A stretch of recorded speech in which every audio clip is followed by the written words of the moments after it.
चलिए फिर ड्रामा को स्टार्ट करते हैं। He is psychometric. चलिए फिर हमें कहानी के शुरुआत में दिखाया जाता है युनजिन के पापा को जेल में ले जाया जा रहा होता है, क्योंकि 11 साल पहले की यहाँ पे इंसिडेंट दिखाया जाता है। क्योंकि युनजिन के पापा को इस चक्कर में गिरफ्तार किया जाता है क्योंकि उनने आग लगाई होती है बिल्डिंग में, ऐसा लोगों का कहना था। इतने में दिखाया जाता है युनजिन वहाँ पर रो रही होती है। वहीं पे लीहंग भी होता है। लीहंग युनजिन को वो टॉफ़ी देता है खाने के लिए, लेकिन युनजिन को और लीहंग को अभी पता नहीं होता है ये दोनों जन वही हैं।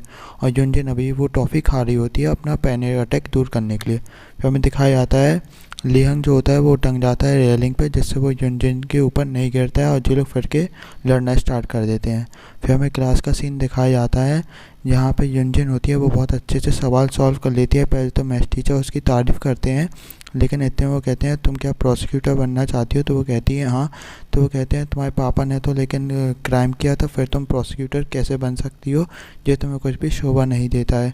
ये सब बात सुनकर लीहंग को भी अच्छा नहीं लगता है, क्योंकि जो मैथ टीचर थे वो हर बार दूसरों की फैमिली के ऊपर कुछ ज़्यादा ही बोलते थे। इतने फिर युनजिन पहले अपने आप को संभाली होती है, लेकिन फिर वो भी बोल पड़ती है कि आपको दूसरों की फैमिली के ऊपर इतना नहीं जाना चाहिए, आपको कोई हक नहीं है मेरी फैमिली के ऊपर कुछ भी बोलने का, इसलिए आप अपना मुंह शांत रख के बैठा कीजिए। तो इतने में मैथ्स टीचर को गुस्सा आ जाती है। मैथ्स टीचर कहते हैं अगर तुमने स्टाफ रूम का लॉकर जिसने भी तोड़ा है, अगर तुमने उसे नहीं ढूंढ पाई तो तुम या इस स्कूल से बाहर निकल जाओगी। तो युनजिन भी गुस्से में कहती थी हाँ मैं निकल जाऊंगी, ठीक है। इतने में दिखाया जाता है युनजिन बाथरूम में जाके अपने आप को कोस रही होती है कि वो इतनी जल्दी इतने गुस्से में क्यों आ जाती है। वो कहती है मुझे अपने गुस्से को कंट्रोल करके रखना चाहिए था। लेकिन वो जैसे ही बाथरूम से बाहर निकलती है वहाँ पर खड़ा होता है लीहंग, और लीहंग कहता है क्या तुम्हें मेरी कुछ मदद चाहिए? युनजिन अपने वापस से गुस्से वाला मूड में आ जाती है और वो कहती है मुझे तुम्हारी कोई मदद नहीं चाहिए, इसलिए तुम अपने काम से मतलब रखना आज के बाद। इतने में लीहंग भाई सब कहाँ मानने वाले थे। तो लीहंग फिर रात के पहुँच जाते हैं पासवर्ड देखने के लिए कि कौन सा पासवर्ड रहेगा। तो वो अपनी पावर्स को यूज़ करके पता तो करते हैं वो पासवर्ड क्या होगा, लेकिन उन्हें कुछ समझ नहीं आता है। इतने में वहाँ पे आ जाती है युनजिन भी। युनजिन फिर बहुत स्मार्ट तरीके से उस गेट को एक ही बारी में खोल लेते हैं और फिर जो लोग अंदर जाके तहकीकात करने लगते हैं।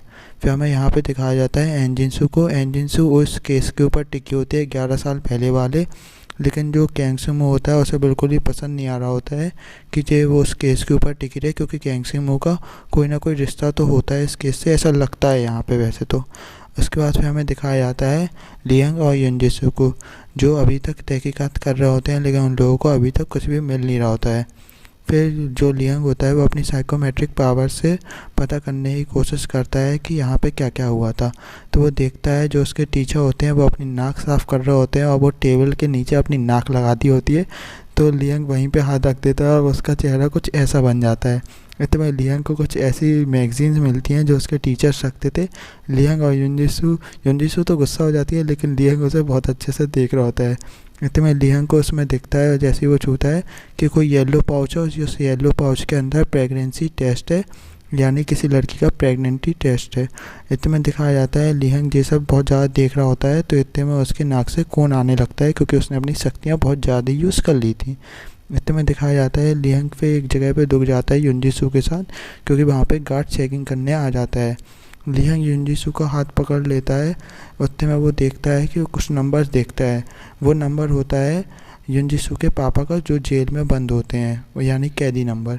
इतने में दिखाया जाता है लीहंग वही नंबर बोलता है।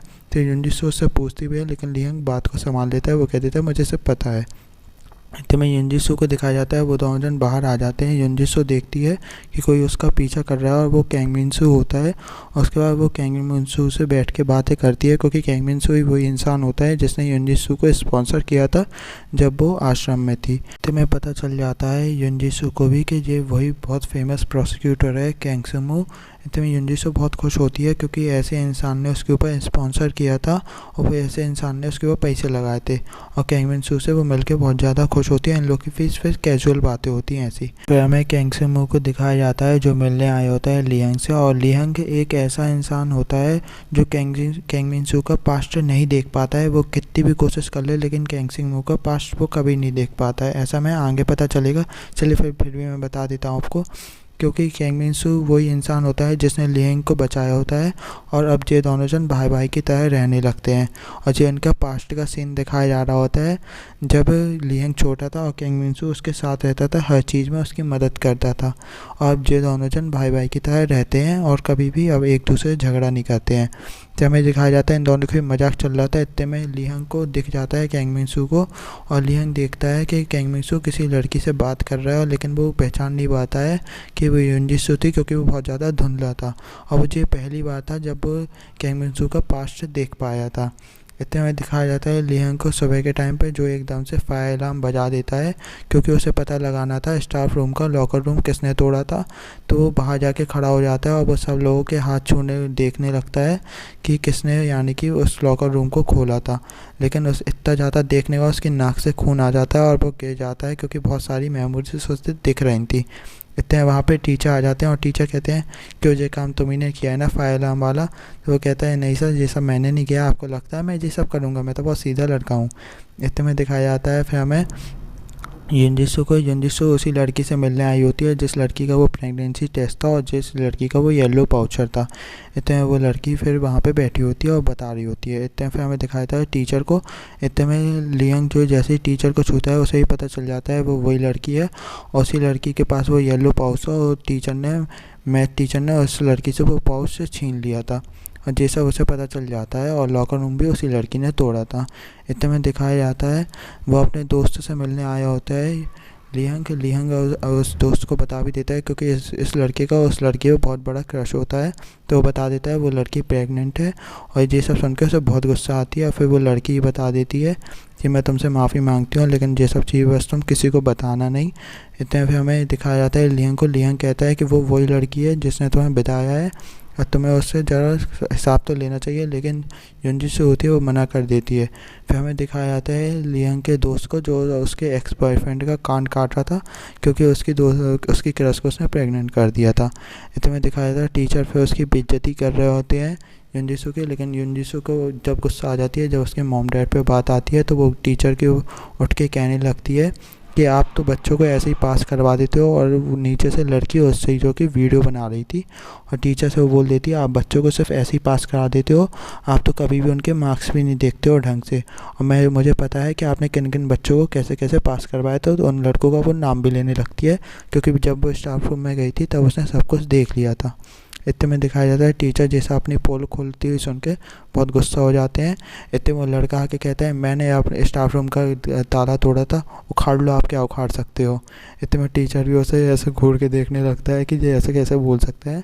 और वो वीडियो बहुत ज़्यादा वायरल हो गई थी कि जो मैथ टीचर है वो बच्चों को ऐसे ही पास करवा देते हैं। और मैथ टीचर की अब तो वाट लग चुकी थी क्योंकि प्रिंसिपल के पास भी वो वीडियो पहुँच गई थी, क्योंकि सब लोग स्कूल को फिर करप्ट कहने लगते हैं।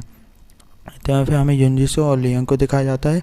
युनजिसु पकड़ के कॉलर लियांग को ले जाती है छत पे और फिर लियांग से पूछने लगती है उस नंबर के बारे में और तुम्हें ये सब कुछ कैसे पता चला, ये जल्दी जल्दी बताओ। लेकिन लियांग को सीधा सीधा कुछ ना बता के वो कह देता है मेरे पास कुछ ऐसी पावर्स है जिससे मैं सब कुछ पता लगा लेता हूँ। लेकिन युनजिसु को विश्वास नहीं हो रहा होता है। युनजिसु कहती है ऐसी कैसी तुम्हारे पास पावर है, जब मुझे भी तो बताओ। लेकिन लियांग कह देता है कि वो तो मैं मजाक कर रहा था, ऐसा कुछ भी नहीं है। इतने में इन लोग के पास पुलिस स्टेशन से कॉल आ जाता है। युनजिसु को पता चल जाता है कि लियांग वो लड़का नहीं है जिसने उसे बाथरूम में देख रहा था, वो लड़का पकड़ा जा चुका है और अब वो पुलिस स्टेशन में। इतने में युनजिसु पूछती है क्या आपने लियांग को भी ये सब बता दिया है। तो वो कहते थे हाँ मैंने उसे भी ये सब बता दिया है।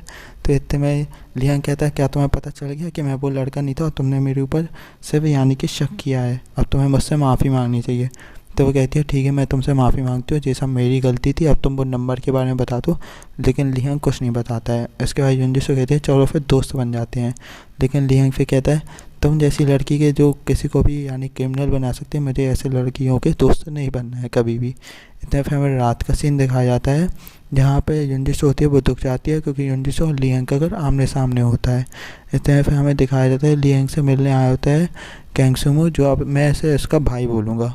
उसके बाद दिखाया जाता है उसका भाई उससे कहता है कि तुम क्या कर रहे हो। इतने में उसका भाई उस सब कुछ कहने लगता है कि तुम्हारे पास बहुत सारी शक्तियाँ हैं, इसलिए तुम्हें अपनी शक्तियों को संभाल के रखना चाहिए और किसी को भी अपनी शक्तियों के बारे में पता नहीं लगने देना चाहिए।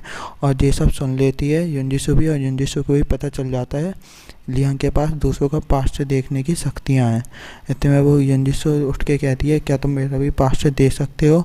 तभी लियांग कहता है, मुझे तुम्हारा पास्ट देखने का कोई शौक़ नहीं है, तुमसे तो मुझे बात करना ही पसंद नहीं है। लेकिन युनजिसो कहती है कि तुम मेरा पास्ट देख सकते हो तो देखो, क्योंकि मुझे बहुत ज़्यादा ज़रूरत है अपने पास्ट को जानने की, और तुम्हें मेरा पास्ट कैसे भी करके देखना होगा। और वो रोने लगती है। तो इतने में फिर लियांग भी डर जाता है और लियांग कह देता है, चलो मैं इस बारे में सोचूंगा। अब क्या लियांग सचमुच में युनजिसो का पास्ट देखेगा कि नहीं, और युनजिसो के पास्ट में ऐसा क्या है जो अपना पास्ट वो खुद नहीं देख सकती है। चलिए फिर अगले सीन में देखते हैं।